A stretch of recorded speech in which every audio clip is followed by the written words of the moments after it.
عن عمرو بن يحيى المازني عن أبيه حديث كالسديدات نسخ قال وحيدين قريان حديث كالسقالات وحديث عبد الله بن مغفل يا حديث أبي هريرة لكلا ترنين وصابت كان سطي إني طبعات كقاركود أي لهدين أحاديث كسوغان كتابك وأفر بقولي يصدح يلا باطن حديث أما كبضنا أي لهدين قارنا اسكو حديث بيك سوقادين أفر بقولي يصدح يلا باطن كوابك يري قارنا الروايات كي قاروا تريين وهكذا عن عمرو بن يحيى المازني بخاري مسلم وحي سوريين وعمرو بن يحيى أي كسوريين المازني عن أبيه سوى أبيه كوريني قال وحيري شهدت عمرو بن أبي الحسن وحان حاضري عمر وإنا أبي الحسن وسأل ويدي عبد الله بن زيد أيو ويدي عن وضوء النبي صلى الله عليه وسلم ويسيسق النبي ويسيسن شريقاب كيدا أيو ويدي لبس صحابي لبضبا عبد الله بن زيد لورنشري مذ صاحب الأذان مذ صاحب الوضوء وكان لبس صحابي عن وضوء النبي صلى الله عليه وسلم ويسدي النبي صلى الله عليه وسلم قاب كيدا أيو ويدي فدعا بتور وحو يري وبمعنى طلبي إن لو كانوا الدكسي برأى إن لو كانوا ومن ماء بيكبوحا توركو والدكسي أما واحد دكسي وكلا شبهوي وويله فتوضأ لهم ويسيستي وضوء النبي صلى الله عليه وسلم ويسدي النبي ويسلم إذا أيوه ويسيستي وحويسيستني يا عبد الله بن زيد والتعليم بالفعل فأكفأ وحكو الشبي وكسو فورريي على يديه لبدي سقع موض وحكسو فورريي من الطور واحد دكسي كمل بيه كجري حق الدكسي أيو بيه كغسو فورريي لبدا قعمود فغسل يديه ثلاثا وحميري قعمه سصدح قور أيو ميري ثم أدخل يده في الطور انت دبدوحو قريه قعنتي سمدق في الطور دكسي أيو قريه نسخ قار الطور بي قريا لكن هو غلط وفي الطور فمضمض لغلغضي واستنشق واستندار صدي وبيه سنك كؤري واستنصر بيه سنك وكسو دادي ثلاثا صدح قور بثلاث غرفات سيدا وحكو السمي صدح مركا قور أو بيها قعنتك قاطي صدح قعن درسي بثلاث غرفات ثم أدخل يده في التور انت أدبدوحو قليي قعنتي سمدق أيوحو قليي في التور دقسي أيو قليي فغسل وجهه ثلاثا وحميري وجهي صدح قور ثم أدخل يديه انت أدبدوا قليي لبدي سقع موت أيو بيه قليي فغسلهما مرتين وحميري لبدي قعمود وحميري مرتين لبقور أيو ميري مدولا وكم مدبا لبقور بميري إلى المرفقين إلى لقاري الصح اللذا لقاري إلى المرفقين بمعنى مع المرفقين إلى بمعنى مع ثم أدخل دانوا قرية يديه لبدي سقع موت بيه قرية فمسح بهما رأسه وحكم مسح مدحيسه فأقبل بهما إقبال أيو سوسمي وحقا هراء أيو كبلابي مركا دب وضع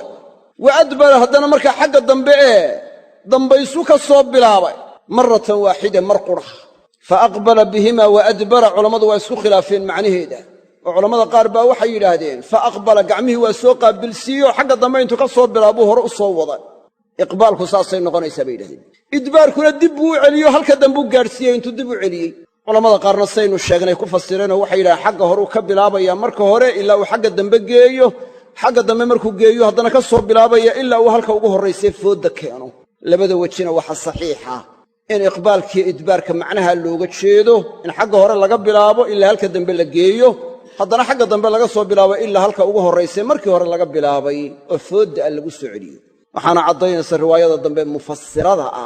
أي عضينس مرة واحدة مرقرة أيو سيدا السماء مضح مصحي ثم غسل رجليه انت دبدوح ميرا إلى بدي سأدين وفي رواية وحكو سغنيد بدأ بمقدم رأسه حتى ذهب بهما إلى قفاه بدأ وحكو بلابي بمقدم رأسه مدحي سهلك أغصه الرئيساء كبلابي حتى ذهب بهما إلى أقعمها الجيي إلى قفاه إلى قدات كيس لقاقارا يوقي ثم ردهما انت دبدوا السوعليي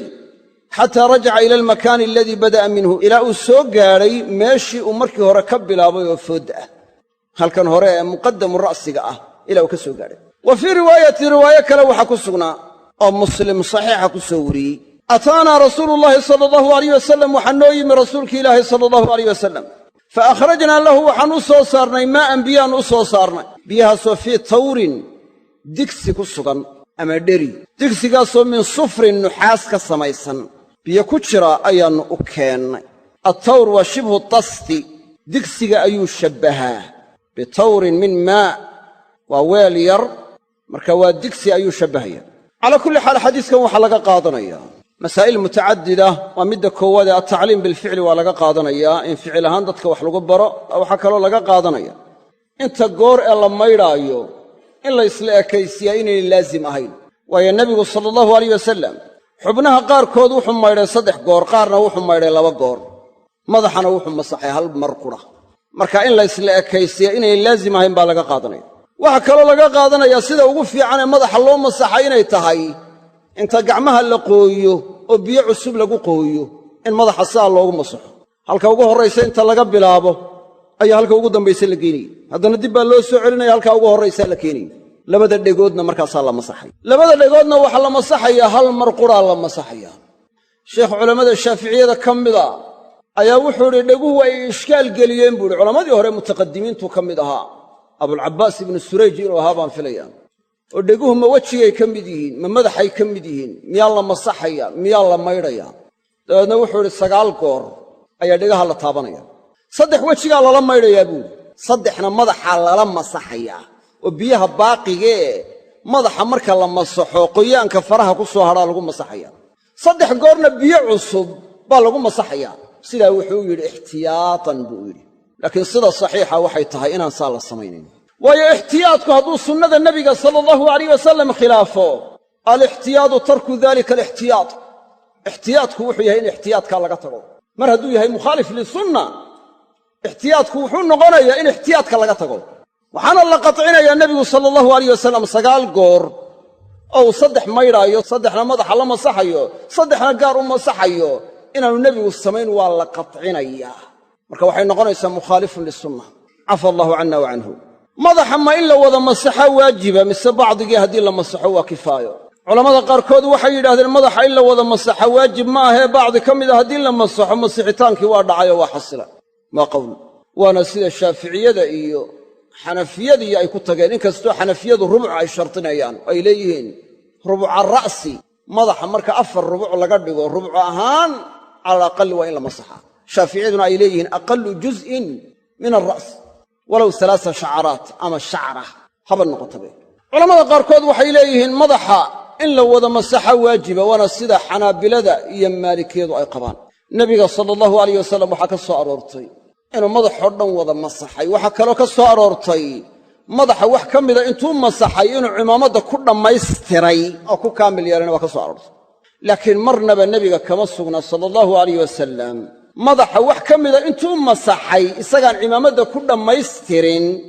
qayb madaxa ka mida masaxaaddeeda inuu ku kaaftoomay nebiga marnaba kama soo aroorin isagaana caddaynayay da aayaadka qur'aankoo bayaaminayeen saas aawoodee qowlka saxiixii wuxuu yahay